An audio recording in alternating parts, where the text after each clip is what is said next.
Kalau mungkin Emil dan Dean ini perlu perjuangan karena di sana ada Martin Paes di bawah Mister dan ada Calvin Verdong.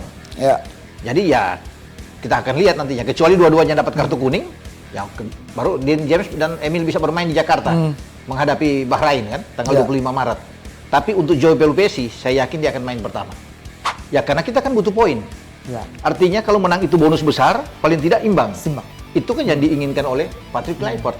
Makanya kita akan mengambil risiko berat kalau bermain dengan garis pertahanan yang tinggi. Ya mungkin kita akan lebih depth, lebih ke dalam. deep. Makanya itu saya bilang perlu ada dua gelandang yang bertahan yang kuat. Ya, terutama bagaimana mengatasi pergerakan dari Jack Irvine kan? Jack Irvine. Motor mereka yang berbahaya. Wah, ini bahaya. Nah, itulah tugas dari Joey Pelupesi.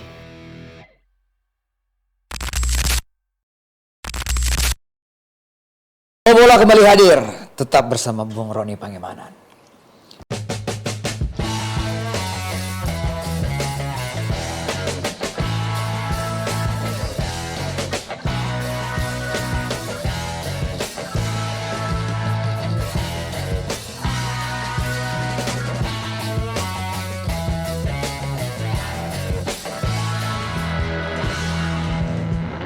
Apa kabar, Bung? Baik, Boy. Sehat? Ya harus sehat lah. Oh iya. Walaupun udara hujan terus ya. Oh iya, Ya kan? betul. Kita harus jaga kondisi dan jaga kondisi. Kami berdua juga ikut prihatin terhadap saudara kita yang ada di Bekasi. Kebanjiran banyak kasihan. Ya kan, di beberapa tempat wilayah di Jakarta yang kebanjiran. Ya, semoga cepat surut lah ya. Ikut prihatin, semoga cepat surut, ya kan? Ya. Dan tidak ada lagi mungkin penyakit yang Itu dia. Ya. mengejolak di banyak pengungsi atau daerah-daerah yang terkena banjir ya. Terkena banjir, ya. Dan sekarang sudah surut, hari ini juga sepertinya sudah surut. Semoga Ya, kedepannya tidak terjadi lagi. Biar bisa beraktivitas lagi lah. Iya. Iya, kalau banjir gol timnas nggak apa-apa dong, Bung Ropan, ya kan? Yang kita hindari itu banjir air karena hujan, volume hujan ataupun debit air yang berlebihan. Kalau banjir gol seperti yang dilakukan adik-adik kita di Mini football yang berlangsung di Sharjah ya. di Sharjah, Di Dubai ya. Dubai, Uni Emirat Arab, peluangnya sangat besar. Besar untuk bisa menang lah. Apalagi pelatihnya kan teman kita juga, Fenar Huta Barat. Fenar, Pemain nasional apa? Untuk di futsal juga pernah sama saya waktu dulu di futsal. Oke. Ya. Sekali lagi kita berikan selamat. Itu harus. Nah, ya. Ini sekarang kita bicara timnas senior, Bung Ropan ya. Saya mau tanya update nih. Kemarin berjalan mulus di gedung DPR. Ya. Komisi 10 pertama, 10, lanjut ke Komisi 13. Semuanya berjalan mulus. Ya. Semuanya aklamasi, sepakat, ketok, Setuju. bahwa 3 pemain yang sedang kita dekati diterima. Joe Pelupesi, Joe Dean Pelupesi, James, Emil Odero. 3. Nah, mungkin proses ini menarik, Bung. Anda punya komen mengenai proses ini. Iya, memang menarik dan menegangkan, Om Boy. Karena kan waktunya itu hanya sepekan itu, minggu untuk bisa mengurusi ini. Tanggal 10 hari Senin depan itu sudah register. Ditunggu oleh AFC untuk pendaftaran pemain-pemain Indonesia menghadapi Australia. Jadi makanya orang ini berdebar-debar, selalu terjadi di masa ini. Tapi itulah yang kita hadapi selama ini kan. Di masa-masa yang dekat tapi akhirnya tuntas. Selalu tuntas. Dan seperti terlihat kemarin di Komisi 10 dan Komisi 13. Jadi ucapan terima kasih juga gerak cepat dari PSSI, Menpora, Menteri Hukum sampai ke DPR RI, anggota Dewan semua ya berjalan dengan baik, lancar, ketok bahkan sampai pada hari ini ketika kita berdua baru bicara tadi pagi itu sudah diketok juga di sidang paripurna. Karena kan setelah disetujui oleh Komisi 10, Komisi 13, itu kan harus dibawa ke paripurna. Dan sudah dibahas dan semua menyetujui, sudah diketok juga paripurna, oke. Sehingga itu balik lagi ke Presiden untuk Kepres turun surat Presiden kan, cepat ya. Mudah-mudahan ya sudah hari ini turun, besok sudah bisa lanjut ke persiapan pengambilan sumpah. Ambil sumpah. Nah, ambil sumpahnya berarti seperti yang sebelumnya. Iya. Kita yang menuju, kita yang menuju ke sana. Nggak mungkin mereka bertiga ke sini kan? Ya. Karena mereka bertanding hari Sabtu dan hari Minggu. Ya, tapi akan dilihat nantinya di waktu-waktu yang pas tuh yang mana. Ya, yang bisa diambil sumpah. Ya kan pasti kan ada 3 negara yang akan dipilih. Apakah ke Belanda? Pilih satu negara karena saja. Dean James main di Belanda, Go Ahead Eagles. Ya. Kalau Pelupesi, Belgia, main di Lommel, Belgia. Nah, Emil bermain di Palermo, Serie B di Italia. Ya, jadi 3 inilah yang akan dipilih tentunya. untuk dijadikan tempat. Jadi Kementerian Hukum sudah mempersiapkan stafnya untuk berangkat. Seperti terakhir oleh Romani dan Dion Mars sama Tim Haibons kan di KBRI London, London itu. Jadi kita akan tunggu aja kira-kira kapan. Sudah pasti di akhir pekan ini antara Sabtu dan Minggu. Cuma dilihat waktunya. Kalau dilihat dari waktunya pasti bisa aja sore atau malam, Boy. Yes. Karena kan mereka bermain kalau waktu sana itu bisa di malam. Diambil sama seperti ketika Eliano Reinders dan Mes Hilgers di Brussels, KBRI di Belgia. Itu mereka di malam hari baru diambil atau sore hari bisa diambil lah. Nah, berarti tahapan terakhir adalah perpindahan federasi. Ya, perpindahan federasi. Jadi, itu deadline-nya tanggal 10. 10. Sekarang tanggal 6. Berarti kita hanya punya waktu 4 hari untuk secara administratif perpindahan federasi dari Belanda ya. Dari Belanda ke NVB ke PSSI ke Indonesia dong. Sedangkan Emil dari Italia. Dari Italia. Nah, tapi itu sudah diurus duluan. Jadi bukan berarti nantinya itu urus belakangan. Sudah dipersiapkan. Sudah paralel berjalan. Jadi ketika kan menunggu kode dulu dari hasil pembahasan permintaan warga negara Indonesia di 2 komisi dan paripurna. Ketika 2 komisi 10 dan 13 oke, berarti itu perjalanan sudah ke sana, tinggal sekarang persiapkan aja. Begitu pengambilan sumpah sejalan tuh sudah. Bung, yang menarik kan kebanyakan pemain tuh dari Federasi Belanda ya. Tapi untuk Emil nih Italia nih, Bung. Italia, ini pertama kali. Pertama kali Italia harus mengeluarkan. Ini ada kendala nggak, Bung? Ada sedikit isu atau apa kalau dari FIGC ke PSSI? Saya kira nggak ada kendala apapun. Itu bisa, apalagi kalau sudah ada komunikasi kan. Dan pasti akan dibantu juga oleh KBRI yang ada di Italia, yang di Roma, Boy. Untuk bisa berbicara dengan FIGC, PSSI-nya yang ada di Italia. Dan ini sudah ada komunikasi selanjutnya. Nggak mungkin ujuk-ujuk langsung mendadak, kan kaget juga. Ini sudah bicarakan mungkin dari bulan-bulan sebelumnya, sudah bahwa kita akan ada Emil. Tolong dibantu dan bla bla bla semua kan. Ya itu sudah dipersiapkan sehingga mereka di FIGC itu tidak kaget. Karena itu sudah ada prolog lebih dulu, pembicaraan lebih dulu, dan akhirnya Emil ini akan kita pakai untuk Piala Dunia. Mereka Italia tidak akan mungkin menghambat. Mereka akan tergantung dari Emil. Kalau Emil sudah oke dan sudah ada kesepakatan untuk ambil sumpah, ya Italia kan tinggal keluarkan. Mereka nggak akan mungkin nahan. Lagi pula kan dia tidak bermain untuk tidak akan dipakai oleh tim nasional Italia. Jadi saya pikir akan mulus-mulus aja, Boy. Nah, berarti tim ini sudah paripurna. Kalau kita lihat ya, keinginan walaupun mungkin ada kita butuh striker atau apa, tapi secara overall squad dari PK ini sudah lengkap, Bung ya. Sekarang tergantung dari coach PK sendiri, Bung. Betul. Jadi tergantung sekarang dia harus senang, harus menyambut ini dengan sukacita. Ya kan? Agak tegang juga pasti dia menunggu ini. Tegang pasti. Dia tegang karena dalam waktu yang dalam sepak bola permainan injury time lah. Dan akhirnya ini gerak cepat yang dilakukan, jadi pasti dia senang sekali. Ya, bukan cuma Patrick Kluivert, saya pikir Alex Pastoor juga, Dani Lansat, Gerard van den Berg, Jordi Cruyff yang sudah sama sekarang, pasti mereka akan gembira dengan kabar ini. Karena ini 3 ini kan dibutuhkan. Walaupun itu kita masih punya Martin Pas di bawah Mista, tapi Emil tetap dibutuhkan sini. Karena, dan ini adalah pilihan dari ketiga pelatih kita ini. Ya pasti. Pasti yang tersedia mereka. Karena kan tadinya kalau untuk Joe Pelupesi kan mungkin sempat dia menolak sebelumnya kan. Tahun-tahun sebelumnya. Ya, tapi karena kita masih punya Jairo harapan. Tapi ketika Jairo ada kesulitan dalam pengurusan administrasi, ya Joe Pelupesi akhirnya didekatin lagi mau untuk bisa bermain, dan saya pikir dia akan menjalani debut dia menghadapi Australia. Sudah pasti. Kalau untuk kita kan perlu sekali sektor tengah. Betul. Jadi pasti dia akan main. Kalau mungkin Emil dan Dean ini perlu perjuangan karena di sana ada Martin Pas di bawah Mistar dan ada Calvin Verdong. Jadi kita akan lihat nantinya. Kecuali dua-duanya dapat kartu kuning, baru Dean James dan Emil bisa bermain di Jakarta menghadapi Bahrain kan tanggal 25 Maret. Tapi untuk Joe Pelupesi, saya yakin dia akan main pertama. Dia akan debut. Karena kita nggak punya lagi kita butuh pemain yang DM-nya yang kuat dalam hal bertahan. Nah, Joe Pelupesi ini untuk menampingi Tom Haye bersama dengan Ivar kemungkinan besar. Kalau di depan kan nggak ada masalah, Boy. Karena sudah sebelumnya kan ada Ole Romani. Meskipun tanpa Ragnar Oratmangun yang kena akumulasi 2 kali kartu kuning, tapi masih ada Ole bisa menggantikan di depan. Jadi, namun kalau bisa kita masih butuh juga untuk seorang lini depan, tapi kok nanti. Untuk Maret ini sudah close, sudah nggak ada lagi pemain. Close. Untuk bicarakan itu nggak ada. Kalau kita dapat hasil bagus mungkin di Australia dan Bahrain, baru ada pembicaraan di next bulan April. Nah, sekarang semuanya ada di tangan 3 pelatih kita. Ya. Patrick Kluivert, Pastor, dan Dani Lansat. Ya, termasuk Saya Gerard pikir Van den Berg. mereka sedang berkutak nih bos ya. Ya.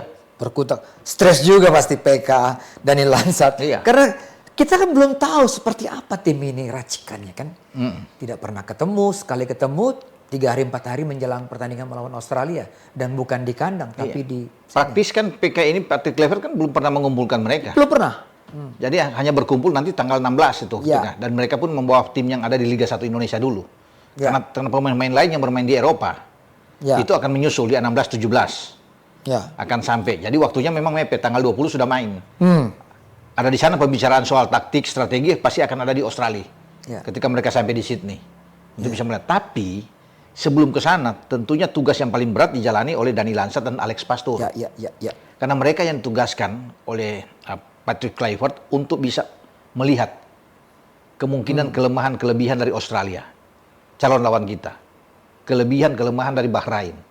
Ya. Calon lawan kita juga. Jadi itu tugas keduanya untuk memberikan masukan. Secara fisik mereka belum pernah bertemu langsung Ya. ke semua tim. Tapi saya pikir sudah dilakukan via online, via Zoom. Oh ya. Pemain semua Ya, dengan tim pelatih untuk memaparkan apa yang diinginkan oleh Kluivert.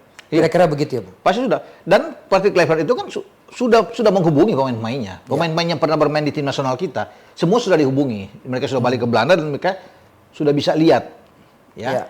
Untuk siapa berhubungi Messi sudah bicara Tom Hai, sudah pasti ketemu.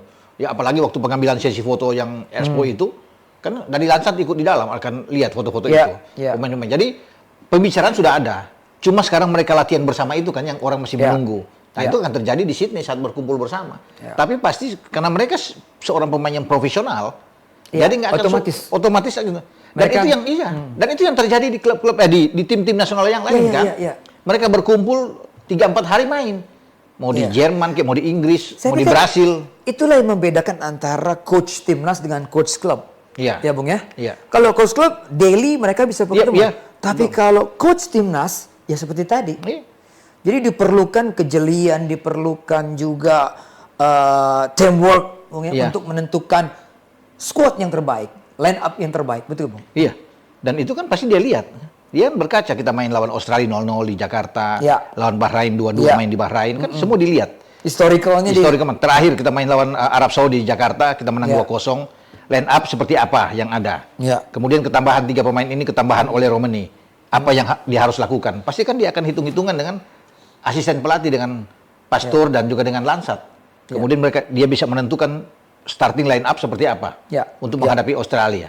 Dan yang menarik, Boy, yang perlu kita bicarakan juga karena Australia sampai dengan hari ini ada 11 pemain mereka, bukan 7 lagi, naik jadi 11 yang mengalami cedera. Oh iya. Matthew ya. Iya, jadi mereka satunya juga pemain belakang. Kalau sebelumnya yang kita bahas banyak yang selalu bahas tentang Harry Sauter, sekarang ada pendamping dia yang bermain bagus juga, yaitu Cameron Burgos. Itu bermain di Ipswich. Kemarin di Piala FA Sabtu yang lalu di Piala FA kalah sama Nottingham Forest main di Piala FA. Kena dia, nggak main. Nah itu pemain intinya yang selalu main bersama dengan Harry Sauter. Nah bisa dibayangin kalau memang dia nggak bisa bermain, kita keuntungan besar bahwa Australia itu tidak tampil dengan pemain-pemain hebat. Paling-paling hanya mengandalkan Irvine kan, Jack Irvine. Tapi itu kan pemain di gelandang. Nah, sekarang yang dibutuhkan di belakang, sedangkan yang banyak cedera itu ada di jantung pertahanan, termasuk Alexander Sirkati. Bung satu lagi, Bung Hayden Matthew, pemain Portsmouth juga cedera ini, ankle. Iya kan? Banyak. Pemain muda ini. Kusengiengi juga yang ada di depan, striker mereka yang hitam itu. Yang membuat 2 gol penyelamat ketika melawan Bahrain. Nah dia kemungkinan dia bisa bermain, tapi kan masih lama. Tapi pulih, Bung. Kusengiengi kabar terakhir pulih. Udah pulih. Nah itu dia sempat mengalami cedera. Yang mungkin agak berat itu Harry Sauter, Sirkati yang lama sama yang Cameron Burgos ini. Baru kemarin, baru beberapa hari lalu dia mengalami cedera. Apapun, Bung, Australia tetap Australia. Oh iya. Peringkatnya sangat bagus dan mereka solid. Tidak boleh juga kita menganggap bahwa dengan cedera pemain ini nggak bisa. Mereka tetap tim yang kuat. Lupa. Iya. Bagus. Kesempatan untuk menang bagi mereka juga terbuka main di kandang. Dan mereka butuh menang melawan kita. Butuh menang karena itu kesempatan, Boy. Mereka kesempatan untuk mendapatkan 6 angka. Kenapa 6 angka? 3 angka mereka hitung lawan Indonesia. Dan 3 angka lawan Cina. Sebelum mereka menjalani laga-laga yang sangat sulit. menghadapi Arab Saudi. Karena Arab Saudi kan menahan mereka 0-0 sebelum Arab kalah lawan kita. Jadi mereka ke Arab nantinya. Tapi mereka amankan dulu 6 poin ini kan bagus buat mereka. Kalau mengalahkan Indonesia, mengalahkan Cina. Itu tugas dari Tony Popovic sebagai pelatih Australia. Ingin mengamankan itu. Karena dia tahu 2 laga ini berat. Arab Saudi dan Jepang. Itu. Pastinya mereka memantau dengan dinamika yang ada di timnas kita. Pasti. 3 pemain yang baru masuk. Kekuatan di lini tengah. Kemarin kita di Senayan, kita kalah jauh di lini tengah, Bung ya. Kalah. Makanya digempur habis-habisan. Bisa. Untuk pertahanan kita bagus. Ya. Di samping menjaga gawang kita. Ya kan? Martin Paes ada 4 penyelamatan gemilang yang dilakukan ketika itu lawan Australia, dan pertahanan yang dipimpin oleh Jai Ises, Rido bagus bermain waktu itu. Nah, Bung, 3 pemain ini kita coba soroti satu persatu. Joy Pelupessy. Ya. Wah, dia dulu main di sini, Bung. 20. Main di 20, Bung. Habis Jadi itu dia pernah berkembang di 20. Ya, pernah di Herakles, pernah di Groningen kan? Iya, pernah di Turki juga, pernah main di Inggris Sheffield, juga ya. Di Sheffield Wednesday di divisi Championship dia pernah main. Ya, kalau bicara dengan Joy Pelupessy kan usianya memang sudah 31. Artinya kalau untuk bisa bermain Indonesia mungkin 2-3 tahun. Masih tersisa. Tapi ini adalah momentum kesempatan bagi dia untuk membuktikan bahwa dia pemain yang baik dan dia memilih di tim nasional yang oke lah buat dia. Ya. Bermain di tempat yang dia suka. Di gelandang bertahan. Dan dia gelandang bertahan. Gelandang bertahan, yang lebih bertahan, lebih dalam dia bermain. Artinya dia akan memutus setiap serangan sebelum masuk ke Jai Ises dan Mes Hilgers, atau terserah dengan Jai Ises atau dengan Rido, siapapun itu. Dialah orang. Nah, itu yang akan ditempati sebelumnya oleh Jairo Redewald. Kalau Jairo ada akan di situ. Nah, sekarang ketika Jairo nggak ada Joy Pelupessy. Bung, kalau usia 31 tahun, ya kan, pasti dia menjaga kondisinya. Dia sangat disiplin pastinya. Dan tentunya dia bermain efektif ya, Bung ya. Dia tidak akan lagi mengumbar tenaganya untuk, tapi dia akan bermain lebih smart, lebih efektif. Dia lebih untuk passing dia, karena yang di depan dia kan bisa aja itu ada Ivar sama ada Tom Haye yang akan mengendalikan permainan. Jadi khusus dia untuk bisa menahan serangan lawan, dia lebih efektif bermain, lebih efisien dalam hal bergerak, tidak akan banyak untuk berlari ke depan. Ya karena mungkin yang akan muncul di depan bisa Ivar, bisa dia, tapi dia juga bisa melepaskan tembakan-tembakan yang kuat. Dia punya tembakan yang kuat. Ivar ini akan lebih seperti Joy sebagai gelandang bertahan, atau dia akan mendampingi Tom Haye di depanmu? Ya tergantung dari Patrick Kluivert memanfaatkan seperti apa dengan 4-3-3 dia kan ingin bermain 4-3-3. Tapi bagi saya dengan adanya Joy Pelupessy lebih enak bermain misalnya 4-2-3. Iya, 4-2-3-1. 4-2-3-1. Artinya bisa Ivar ditarik lebih ke dalam bermain dengan seorang Joy Pelupessy. Wah, ini bisa transisi juga bagus, Bung, buat kita. Iya, bagus kan? Untuk bermain itu bagus karena Tom Haye yang ngatur, yang mungkin bisa berdiri di depan Joy dan Ivar yang mengatur permainan di situ kan. Nah, itu lebih enak sih.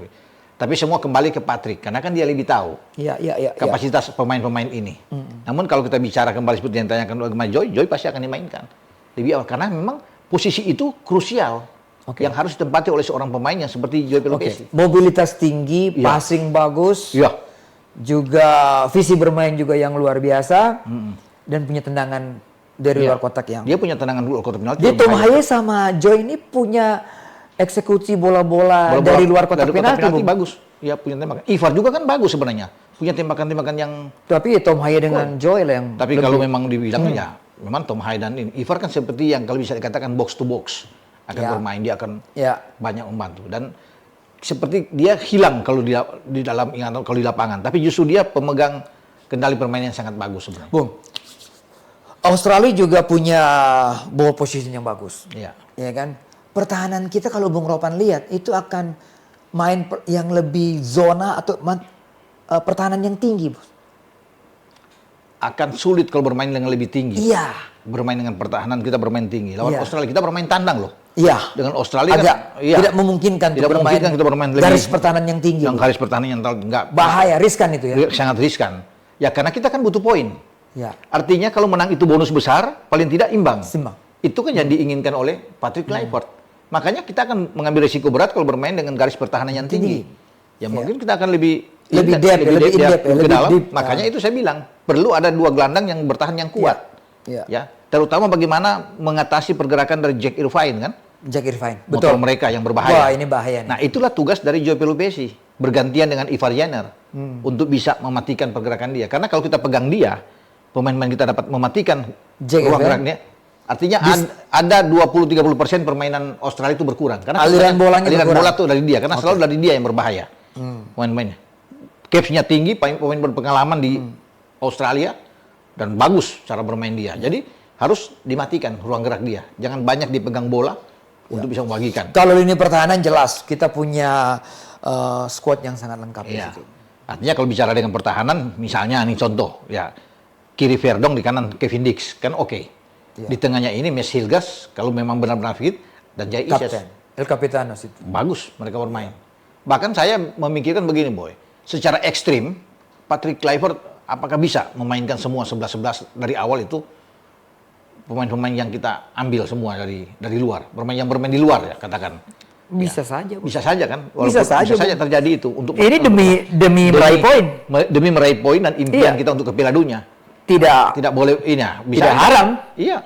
Makanya saya bilang, ya walaupun kita masih punya Rido, masih punya Marcelino yang kemungkinan bisa ada di dalam, tapi kalau dia bermain dengan memilih starting 11, 11 pemain yang ada, ambil di luar. Jadi bisa Martin Pas di bawah Mister, Kevin Dix di kanan, Verdong di kiri, Mes Hilgers dan Jai. Kalau dua pemain yang kita bicara barusan ini ditempati oleh Italiano dan juga dengan Joy Pelupesi. Kemudian di tengah bisa ada Tom Haye. Ya, kemudian ada Eliano Reinders yang bisa bermain. Atau memainkan Dean James yang lebih ke depan karena sudah ada Verdong. Dean James yang bisa bermain di depan, kuat dalam bertahan ketika dapat tekanan serangan balik untuk transisi permainan ke belakang dan bisa menyerang dengan bagus. Dia cepat kita juga. Punya flank, jadi punya double flank yang luar biasa tuh. Bisa bermain di situ kan? Verdong dan Dean James. Kalau Dean James didorong ke depan. Lebih ke depan Dean James kan. Nah, satu yang di depan yang taruh adalah Ole pasti. Pasti Ole kan? Pasti. Nah, jadi bisa aja demikian. Atau kalau memang Dean James nggak dimainkan sebagai super sub di babak kedua, bisa aja Rafael Stoy kan taruh situ 11-11 untuk bermain lebih melebar. Iya. Bisa saja. Tapi saya lebih ingin kalau mau cepat dan kuat bertenaga itu Dean James dibandingkan Rafael Stoy. Dan James ini crossingnya bagus. Crossing kaki kirinya bagus. Mobilitas tinggi dan juga ball winner, Bos. Mainnya ngotot. Bagus sama seperti Verdong. Satu lagi nih, Bung. Eksekutor bola mati. Iya, itu bagus. Ngeri nih. Ngeri. Cuma kalau untuk semoga kita dapat tendangan penalti, itu ranahnya Kevin Dix. Serius? Iya. Bagaimana Bos bisa memutuskan? Pasti Patrick Kluivert sudah tahu bahwa dia. Jadi begini, di Copenhagen itu, Boy. Saat ini kan ikut di Liga Conference. Nanti dini hari ketemu Chelsea mereka dini hari untuk mau lolos ke babak 8 besar. Ini 8 besar. Kevin Dix pasti akan bermain sebelum dia pergi ke Mönchengladbach. Nah, dia menjadi top skor di Liga Conference bersama dengan FC. 4 gol yang dia bikin semua dari titik putih bersama dengan Copenhagen di Liga Conference. Dan 1 assist itu di Liga Conference. Jadi 4 penalti ini pasti Kluivert lihat, Pastor lihat. Nah, secara keseluruhan musim ini bersama dengan Copenhagen ada 13 penalti semua diambil oleh Kevin Dix. Masuk semua. Kaki kanan, kaki kiri dia? Dia kaki kiri kanan. Tapi dia bisa yang dia ambil semua dengan kaki kanan. Cuma 1 mungkin yang meleset dari 13 tembakan. Penalti ya. Jadi makanya saya bilang untuk kita eksekutor penalti aman. Ada Kevin Dix yang bisa bermain. Ya, ada Tom Haye juga bisa. Ada Tom Haye masih bisa untuk bisa ambil penalti. Bung, di kiri tuh kita membayangkan double flank tadi, Verdong dan juga Dean. Kalau di kanan, Dix, siapa depannya, Bung? Bisa Eliano. Kita memang punya Eliano lebih stylish, Bung. Lebih stylish, iya. Dan dia bisa bermain kan kita belum lihat, tapi dia lebih bagus. Kebetulan dia di kanan kan, bermain lebih ke kanan. Nah dia bisa, walaupun kita masih punya Sandy Walsh kan, bermain. Tapi kalau untuk lebih menyerang, Eliano lebih ke depan untuk bisa masuk dari situ. Jadi saya pikir ini enak. Oke, Bung. 27 pemain kita tunggu nih. Ya. 27 pemain semua penggemar sepak bola, tim fans nasional, timnas menunggu 27, Bung ya? Ya sekitar gitulah. Ya, pasti kan ada juga yang harus tersingkir. Iya, dengan masuknya 3 ini kan, pasti ada yang out dong. Pasti ada yang out. Kalau semua dari luar yang ambil 14 itu, sekarang ada ditambah 3 sudah 17 yang kita dapatkan kan, pemain naturalisasi. Nah sisanya baru kita yang masuk. Mungkin kalau dari kita ya pasti Marcelino, Rizky Ridho. Kemudian bisa Kambuaya, Bung. Bisa. Kita kan belum tahu. Bisa Kambuaya, bisa Egy. Itu kan bisa. Egy kan lagi bagus dengan Dewa. Ya kan bisa dia yang masuk. Kemudian Sorry, kita tersisa berapa tadi, Bung? Kalau jatah, misalnya pakai jatah nih. 17. 17. Kan semua 23 yang harus masuk dari 27 yang diambil. Iya. Berarti kalau ada 17 itu berat 23 tinggal 6. Tinggal 6. 6 itu katakan saya bilang tadi Marcelino, Marcelino, Rizky Ridho, Kambuaya misalnya, ada Egy, Yakob bisa ada di sana, dan kita nggak tahu apakah ada satu pemain lagi yang menjadi kejutan diambil dari Liga 1 kan kita belum tahu siapa. Ada Rizaldi mungkin. Ada Rizaldi bisa main atau Iya siapapun. Kan? Ya. 6. Nah, kalau 6 ini itu ada yang Boy bilang, nah tinggal kalau 27 yang diambil berarti akan ada 4 lagi. 4 lagi siapa? Oh, yang biasa main terus. Apakah Witan? Kita belum tahu. Yang pasti di antara situ kan ada kiper antara Hernando atau Nadeo. Iya. Kalau Bung Ropan lihatnya lebih berpeluang siapa? Untuk kiper ya? Untuk kiper kalau mau ambil yang lebih muda pasti Hernando. Kalau mau ambil yang lebih muda kan untuk bisa menampilkan kita sudah punya 2 pasti. Yeah. Martin Pas dan Emil. Hernando yang ada walaupun memang kita masih punya Nadeo. Ya, kiper muda yang bagus. Tapi kalau cuma 3 kiper yang bawa Hernando. Nah, berarti sudah ada kalau dari 6 yang sisa termasuk Hernando. Kita nggak sebut tadi Hernando kan. Berarti salah satu ada Ridho, Marcelino, Hernando, bisa Kambuaya. Ya kan? Egy. Satu lagi kita tinggal lihat apakah Rizaldi atau Yakob. 6. Kalau Yakob masuk, Rizaldi nggak masuk. Bung, tapi kan bukan menjamin bahwa pemain-pemain diaspora atau naturalisasi itu terpanggil. Iya. Ada juga Karena yang dilihat oleh Patrick Kluivert bahwa jam bermainnya berkurang, cedera atau potensi cedera atau juga performa yang menurun. Iya. Nah, harus diingat dari 17 itu kan bukan berarti 17 main karena ada 2 pemain yang nggak main melawan Australia. Ragnar sama Justin Hubner. Akan main, mereka akan tersedia lawan Bahrain. Berarti dari 17 dikurangi 2 ada 15. Ya. Berarti slot ke sana ada 8 pemain untuk sampai ke 23. Ya. Dari 17. Nah, bukan berarti juga Nathan akan dipanggil bermain karena kan jam bermain dia kurang juga. Ya. Nathan. Nah, kita mesti ingat juga Pratama Arhan lagi bagus-bagus ya, Boy. Ya, Di Bangkok United. Ya, bukan tidak mungkin di antara 8 nanti yang tersisa kalau kita potong dengan Ragnar yang nggak bermain sama Yasin, itu ada menjadi tempat juga bagi Pratama Arhan. Mungkin ada Asnawi juga yang bermain di Port. Ya. Ya. Orang masih melihat bagaimana dengan Sadil, kita nggak tahu, tergantung dari ya bisa aja Sadil bisa dipanggil tuh. Dan harus diingat ya bahwa kita butuh pemain-pemain juga yang ada di Liga 1 karena kan Patrick Kluivert berkeliling kan selama ini bersama dengan Pastur dan Lansat untuk melihat. Nah, itu yang menjadi pertanyaan, siapa yang akan masuk yang belum pernah mengenakan kostum tim nasional katakan. Ya. Kalau yang sudah biasa masuk keluar kan ya udahlah, nggak usah perlu dibilang. Tapi yang benar-benar baru, newcomer yang akan datang tuh siapa? Itu kan orang nanti kan menarik tuh. Ada nggak yang bisa masuk nih? Untuk di antara 23 atau 27 lah akan dipanggil. Masuk. Patinama gimana, Bung? Patinama masih bisa dipanggil. Walaupun dia itu masih bisa dipanggil. Di antara itu kan 17 total semua. Dikurangi yang kita bilang tadi, Ragnar sama itu. Patinama ada di dalam bersama dengan Nathan. Itu pasti ada di dalam semua bermain. Nah, kita akan lihat nantinya siapa yang akan benar-benar masuk. Ya, Jordi bukan tidak mungkin Jordi dipanggil lagi. Nah, ada di antara situ kan. Sektor depan ini kan Ragnar udah pasti tidak bisa ikut ketika ke Sydney. Iya. Berarti kita hanya mengandalkan Struijk dan juga ada Eliano di sana. Ada Eliano. Iya. Struijk, Eliano yang bisa bermain. Marcelino kan masih bisa ada juga. Kita nggak tahu bahwa Oki pasti agak sulit juga ya, Bung ya. Karena harus diingat juga kita masih punya Ramadan Sananta. Ramadan Sananta maksud itu saya. Akan melengkapi kalau Patrick Kluivert memanggil 26 atau 27 pemain, walaupun yang di store 23. Karena di situ kan bisa ada masuk Ramadan Sananta, ada siapa lagi akan masuk, ada banyak pemain lah yang akan ikut di dalam. Jadi bukan tidak mungkin Ramadan akan masuk di dalam, Boy, di dalam kloter tersebut, gitu. Jadi ya kita nantikan bersama keputusan dari Kluivert. Nah itu pemilihan untuk pemain itu, Boy, akan diumumkan kalau nggak tanggal 10, tanggal 11, paling lambat tanggal 14. Karena mereka sudah harus berangkat tanggal 16. Tanggal 14 fix namanya. Fix namanya udah masuk. Karena kan Patrick Kluivert masih menunggu yang 3 ini kan selesai. Sampai di hari Minggu ke hari Senin pendaftaran terakhir. Iya. Begitu masuk lengkap sudah, dia sudah punya. Saya rasa dia sudah punya pegangan untuk nama-nama pemain. Tinggal nantinya apakah dia umumkan di tanggal 10, tanggal 11 atau di tanggal 14, 15. Paling cepat di tanggal 10, tanggal 11. Dia setelah masuk mereka diambil sumpah ini. Joy, Dean, dan Emil bisa diumumkan besoknya. Ke tanggal 11-nya. Kalau ada undur lagi masuk di tanggal 14, 15. Tapi 16 jadwal mereka sudah berangkat ke Sydney. Berkumpul di sana. Ya dari Eropa kan ada yang 16 datang, ada yang 17. Bisa kumpul untuk bisa bermain sama-sama. Nah di situ baru kita lihat siapa-siapa yang akan dipanggil. Walaupun di Kluivert saya pikir dia udah punya sebenarnya. Iya. Nama-nama sudah ada di saku dia. Sudah dikantongin. Sudah dikantongin dia, sudah ada. Iya. Ditambah dengan 3 yang terakhir ini, Iya. dia udah ada. Tinggal kan faktor ini nanti diumumkan kapan waktunya yang tepat. Iya. Iya. Gitu. Karena Bahrain, Australia pasti sudah umumkan pemain-pemain mereka.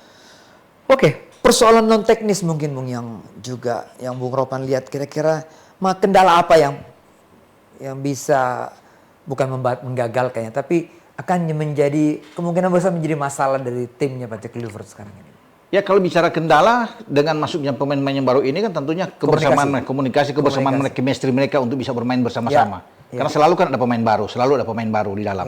Ya. Nah, bagaimana menciptakan suatu harmonisasi permainan dengan starting 11 yang diinginkan oleh Patrick Kluivert sesuai dengan keinginan dia bermain entah dengan pola 4-3-3, 3-5-2, 4-2-3-1 yang kita bicara tadi. Nah, itu menjadi kendalanya bagaimana mereka bisa menciptakan walaupun saya bilang tadi kan bahwa mereka profesional. Pemain-pemain yang profesional. Kalau kita ingat Jay Itzes dan juga Martin Paes. Baru masuk langsung jadi starting lineup. Nggak ada masalah. Itu dia, karena profesional mereka bermain. Makanya ketika mereka datang di sini, Patrick Kluivert sudah tahu dengan kekuatan mereka. Cuma mungkin ya perlu untuk mereka beradaptasi lebih cepat lagi. Kalau mereka langsung datang langsung bermain, kalau Jay Itzes datang kan dia sempat latihan bersama, lihat dulu apa. Nah itu maksud saya. Iya. Jadi saya pikir ya mudah-mudahan dengan ini yang mereka datang cepat di tanggal 16-17 itu cepat mereka beradaptasi dengan baik. Nah, kendalanya sekarang kan di depan aja ini untuk pensuplai bola. Lain halnya kalau ada Ole itu ditemani ada Ragnar Boy di kiri. Lebih bagus, lebih enak bermain. Tapi semoga apa yang kita bicarakan tadi dengan Dean yang bisa didorong lebih ke depan kan ada solusi lain. Ya, jadi kendalanya saya pikir itu dengan tanpa Ragnar ini agak sulit di pokoknya depan. Kita tidak overconfidence. Walaupun dengan squad yang kita katakan lengkap, kita bermain di Sydney dan lawannya Australia. Kita nggak boleh overconfidence, benar-benar bermain hati-hati kan Bung ya. Tidak juga memikir bahwa karena Patrick Kluivert seorang striker sehingga lebih cenderung ofensif, nggak juga. Tidak akan juga seperti begitu. Bodoh kalau kita melakukan hal itu. Jangan terlalu kita bernafsu besar untuk keluar yang Boy bilang tadi, percaya diri berlebihan bermain. Ya, kita bermain menikmati permainan, ketenangan saya pikir pemain. Lebih tenang bermain dan saya pikir Jay Itzes tahu. Jay Itzes ini jangan sampai kebobolan di awal. Iya. Jangan sampai kita harus bisa menahan itu. Kalau perlu kita mencuri gol di awal. Kita yang ambil gol dulu. Untuk kita aman, kita bikin gol duluan. Itu yang oke buat kita sebenarnya. Tapi saya yakin. Saya yakin Boy. Dengan Jay Itzes bermain sangat bagus sekali di Serie A. Bahkan dia diincar oleh klub-klub besar. Ini pemain yang mendapatkan sorotan banyak dari pelatih-pelatih dan semua klub-klub karena dia kuat walaupun Venezia ada di bawah. Tapi tanpa Jay Itzes mereka akan sulit. Ini dia ditunjuk oleh Eusebio Di Francesco sebagai kapten. Ketika mereka banyak pemain-pemain yang cedera di belakang, Sversko cedera, Svoboda cedera, itu kan pasangan-pasangan dia yang paling top. Dengan tidak ada pemain-pemain baru yang berdampingan, dia bermain sangat konsisten. Bermain sangat bagus. Tahan Lazio nggak gampang. Tahan Juventus nggak gampang. Buat gol ya? Iya. Inter hanya susah payah bisa menang tipis sama mereka. Wah, ini berarti kan pertahanan itu kuat. Sangat kuat. Woy. Jadi, nah Hilgers bagaimana Bung? Hilgers nih. Hilgers ini. Dia mendapat tempat utama akhir ini kan. Jam main durasi mainnya. Durasi kan lebih panjang. Lebih cepat. Cuma kan dia rentan sekarang dengan cedera. Itu ya masalah. Itu dia. Semoga sampai tanggal 15-16 itu dia nggak mengalami masalah apa-apa. Sehingga dia bisa tersedia. Kalau dia bugar, saya kira yakin pertahanan kita akan kuat. Pertanyaannya banyak orang soal Elkan Bagot. Nah, ini nih. Selalu menjadi juga pembicaraan di kalangan banyak yang menginginkan kan dia kembali bisa tampil. Tapi sudah dihubungi oleh Patrick Kluivert bicara. Jadi dia sekarang untuk bisa membalikan kepercayaan diri, dia fokus dulu di klub katanya. Bukan berarti dia nggak mau, dia mau akan kembali. Tapi saat ini mungkin saja lawan Cina dia bisa akan tampil. Tapi sementara lawan Australia sama Bahrain dia ingin bermain fokus di klub. Bukan klub tahan dia, klub nggak tahan kan tidak ada punya kewajiban. Klub itu tahan untuk ketika sebuah negara akan menjalani laga di FIFA Matchday. Tidak akan bisa. Semua klub wajib untuk bisa melepas selama itu dalam kalender FIFA. Tapi ini kan dari pemain sendiri yang sudah pembicaraan sudah ada dan bicaranya baik-baik. Dan itu pintu bagi dia untuk bermain tim nasional. Kan banyak di luar mengatakan hubungan dia dengan ketum kurang bagus. Elkan Bagot komunikasinya gimana Bang? Saya pikir ya enggak juga kan. Ketum juga telepon juga dia untuk bisa berbicara, sudah membuka pintu. Kalau Ketum nggak membuka pintu, tidak mungkin Partai Kluivert akan membujuk dia juga, akan menanyakan kesiapan dia untuk bisa bermain. Makanya kita tunggu. Kalau sampai di bulan Juni lawan Cina dan itu dia tolak lagi, ya udah nggak usah. Maksudnya dengan tolak halus ya, dalam tanda kutip ya, bahwa dia ingin, kalau sekarang kan masih toleransi masih oke lah, bahwa dia ingin fokus di klub di Blackpool saat ini ya, dengan Steve Bruce sebagai pelatih. Tapi kalau untuk berikut lagi bicara ini ya udah kita lupakan. Nah, Bung Ropan, tiket untuk melawan Bahrain di GBK ludes. Habis. Satu hari ludes. Selesai. Wah, ini seperti apa nih? Jangankan itu suatu bukan apa ya, mengagetkan bukan, karena kita kan antusias orang tuh besar. Lawan Australia aja selesai. Main di Australia, Boy. Selesai. Iya, kita tuh main di Australia. Full. Di Sydney. Apalagi kita akan main lawan Bahrain. Dan Bahrain tahu sendiri kan, yang membuat kita kesal banyak orang kan. Sudah hampir menang 2-1, tapi kemudian wasit dikerjain, menambah durasinya jadi 9 menit. Betul. Ketika itu cuma 7 menit, dan ada gol balasan di sana, muncullah sehingga Bahrain itu kan mulai bertinggi, kan bikin pertandingan tunda lah kemana, ditolak AFC, ditolak sama FIFA, tetap harus di GBK. Dia harus ke sini. Dia harus ke sini. Kita sudah ke sana. Iya dong. Mereka harus ke sini. Akhir-akhir ini juga muncul bahwa mereka minta AFC kirim 8 orang lah untuk staf mengawasi pertandingan. Ada-ada aja yang dibuat oleh mereka. Chicken juga, chicken ini. Mereka udah takut, dan mereka itu mengetahui kita penambahan oleh Romani masuk, Joy masuk. Mereka tahu semua. Jadi semakin gemetar mereka tuh. Padahal mereka baru juara Teluk, mestinya nggak usah takut lah ya. Datang aja, kita kan jadi tuan rumah yang baik. Kan? Ketua umum sudah bilang kan, kita adalah tuan rumah yang baik. Sebagai bangsa besar, punya martabat ya semuanya, kita akan menunjukkan kita adalah bangsa yang ramah untuk menantikannya. Tapi kalau persoalan di stadion, itu wajar kita menteror penonton, itu wajar. Itu di mana-mana terjadi. Toh kita juga nggak pakai laser, Bos. Iya, nggak ada pakai laser. Tapi kalau kita mendukung tim kita, itu wajar untuk menteror lawan, untuk mental mereka. Tapi kan kita tidak ada kekerasan fisik yang akan dilakukan. Betul. Dan mereka udah ketakutan duluan. Tapi semoga dengan hal seperti ini menguntungkan buat kita untuk kita bisa menang. Karena kalau kita dapat poin di Australia kan kita harus menang melawan mereka. Ya. Gitu, Boy. Oke. Bung Ropan, wah banyak sekali infonya. Kita akan update lagi minggu depan ya. Oh iya, siap. Paling tidak mendekati tanggal 16 nanti seperti apa. Dan juga kita dukung terus tim NAS Indonesia. Soccer kita ya. Mini Soccer Indonesia yang sedang bertanding. Siap, Terima kasih Bung Ropan. Sama-sama. Terima kasih untuk perhatian Anda semua. Kita kembali lagi minggu depan.